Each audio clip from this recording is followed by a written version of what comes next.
জায়গা থেকে দেখেছি বিগত 16 বছরে আমার কোন একজন ভাইকে যদি দাড়ি দেখেছে তাকে ট্যাগ দিয়েছে, আমার কোন একজন ভাইয়ের কপালে যদি সিজদার দাগ দেখেছে তাকে ট্যাগ দিয়েছে, কারো গায়ে যদি পাঞ্জাবি পায়জামা দেখেছে, কখনো যদি পলিটিক্যালি থ্রেট মনে হয় তাকে ট্যাগ দিয়েছে। আমরা দেখেছি কোন একজন আলেম ওলামাকে যদি মনে হয় যে পলিটিক্যালি ভবিষ্যতে থ্রেট হতে পারে তাকে দেশ ছাড়া করেছে। এই যে অন্যায়গুলো, এই যে অবিচারগুলো, এর প্রত্যেকটির বিচার এই বাংলাদেশে অবশ্যই নিশ্চিত করতে হবে।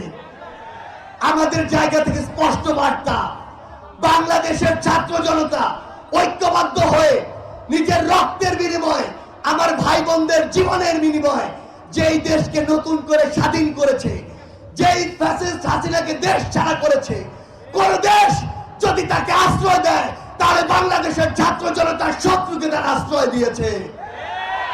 কোন দেশের সাথে এই বাংলাদেশের মানুষের পররাষ্ট্রনীতি কেমন হবে তা ওই দেশের কাজ নির্ধারণ করবে। ওবায়দুল কাদের, ওই শেখ হাসিনা সহ ফ্যাসিস্টের দালালরা যদি দিল্লি, কলকাতার, ভারতের উদ্যানে ঘুরে বেড়ায়, আমরা ধরে নিব এই কাজের মাধ্যমে আমাদের পররাষ্ট্রনীতি নির্ধারিত হবে। আমরা কোন দেশের সাথে ওই দেওয়ার সম্পর্কে বিশ্বাসী না। আমরা প্রয়োজন হলে আরো রক্ত দেব, তবে আমাদের এই যে সমতার সম্পর্ক, সমতার পররাষ্ট্রনীতি, সেটি বাস্তবায়ন করব। আমরা আমাদের চোখের সামনে দেখি আমাদের মায়েরা তার সন্তানের জন্য কাঁদছে, আমাদের 6 বছর বয়সের একজন সন্তানকে হারিয়ে আমাদের বাবারা কাঁদছে।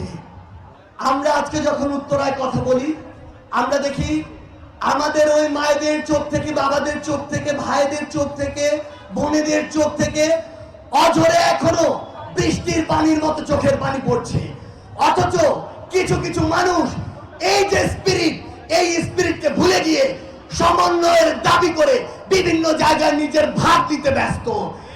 আমার যে ভাই শহীদ হয়েছে সে ওই কবর থেকে কিভাবে এই ভাগ নিতে আসবে? আমার যে ভাই এখন ওই হাসপাতালে শুয়ে আছে, যে ভাই হাত হারিয়েছে, পা হারিয়েছে, চোখ হারিয়েছে, সে কিভাবে হাসপাতাল থেকে উঠে এসে এই ভাগ দিতে আসবে?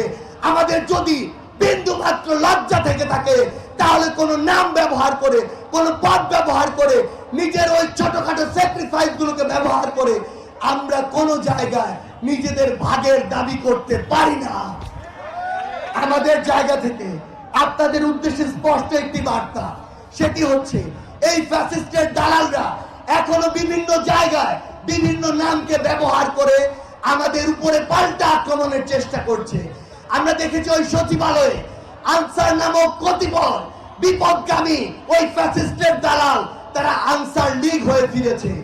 আমরা আপনাদেরকে সতর্ক করতে চাই, এখনো প্রত্যেকটি জায়গায় ওই সাভারে বলেন কিংবা বাংলাদেশের সচিবালয় সহ অন্যান্য জায়গাগুলোতে বলেন, এখনো তারা এই অপচেষ্টাটি করার সর্বোচ্চ চেষ্টা করছে।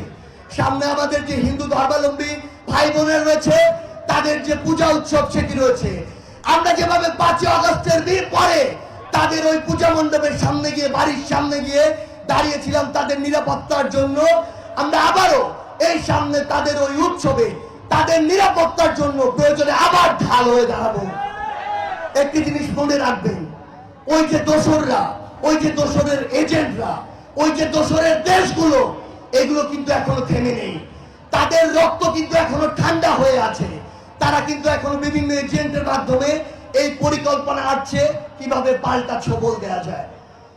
আমাদের ছোট ছোট স্বার্থ, আমাদের ছোট ছোট রাজনৈতিক উদ্দেশ্য, এই বিষয়গুলোকে অনুরোধ করছি এক পাশে রাখবেন।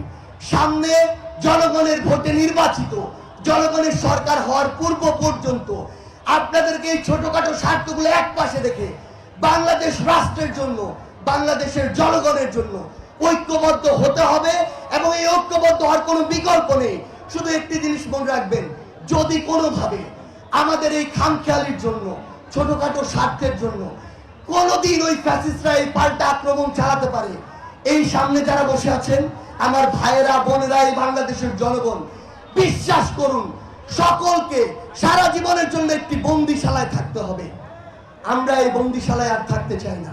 শুধু একটি কথাই বলবো, এই বাংলাদেশকে যদি আমরা বাংলাদেশের জনগণের মতো করে চালাতে চাই, আমাদের প্রত্যাশিত স্বপ্নের বাংলাদেশ দেখতে চাই, তাহলে আমাদের এই ছোটখাটো স্বার্থগুলোকে এক পাশে রেখে 24-এর ছাত্র জনতার অভ্যুত্থানের যে ঐক্যবদ্ধ হওয়ার স্পিরিট ছিল, সেই স্পিরিটকে ধারণ করে সামনের দিকে এগিয়ে যেতে হবে। এবং আমরা বিশ্বাস করি আগামীর এই নতুন বাংলাদেশ সৃষ্টির যে অগ্রযাত্রা, সেই অগ্রযাত্রা সেভাবেই শুরু হবে, যেভাবে ওই ঢাকা বিশ্ববিদ্যালয় থেকে আমাদের তাড়িয়ে দেওয়ার পরে উত্তরার বিএনএস থেকে পাল্টা একটি ওই আক্রমণ ফ্যাসিস্টদের কামড় দেওয়ার অগ্রযাত্রা শুরু হয়েছিল। সবশেষে ওই 18 ছাত্র জনতার অভ্যুত্থানের যে প্রাণের স্লোগান, সেই স্লোগান দিয়ে শেষ করছি। সবাইকে একসাথে বলতে হবে, কোটা না মেধা, কোটা না মেধা, আপোষ না সংগ্রাম, আপোষ না সংগ্রাম, দালালি না রাজপথ, দালালি না রাজপথ, আবু সাইদ মুগ্ধ, শেষ হয়নি যুদ্ধ। আমাদের যুদ্ধ এখনো শেষ হয়নি। যতদিন না জনগণের ভোটে নির্বাচিত জনগণের সরকার হচ্ছে, ততদিন ঐক্যবদ্ধভাবে আমাদের লড়াই জারি রাখতে হবে এবং আমরা একসাথে সে লড়াই করে যাব। ধন্যবাদ। উত্তর।